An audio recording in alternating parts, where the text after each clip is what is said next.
2023ની છેલ્લી પૂનમ.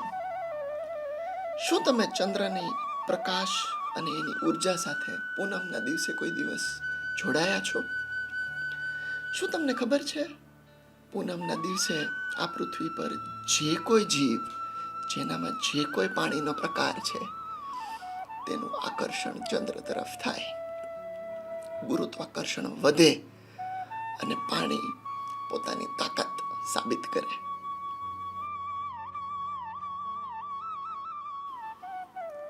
જેમ પૂનમના દિવસે ગુરુત્વાકર્ષણ વધવાના કારણે પાણીનો પ્રકોપ વધે, તેમજ ડુંગર પણ બદલાય, જમીન પણ બદલાય.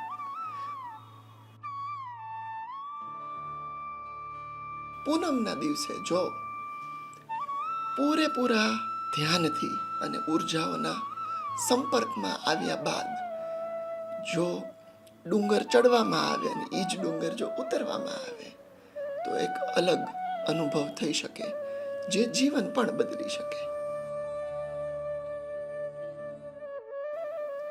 પૂનમના દિવસે ગુરુત્વાકર્ષણના સંપર્કમાં આવી એનો પૂરેપૂરો ઉપયોગ કરી આસપાસની દરેક ઉર્જાઓ સાથે જોડાય.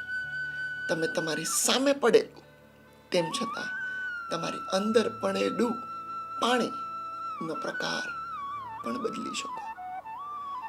જો તમારે આવો કોઈ પણ અનુભવ જે જીવન બદલી શકે એવો જો કરવો હોય, તો તમારે અમારી સાથે એક વખત પૂનમનો કોઈ પણ પ્રકાર, ઉર્જાનો અનુભવ કે ધ્યાનની સ્થિતિમાં જોડાવવું જોઈએ.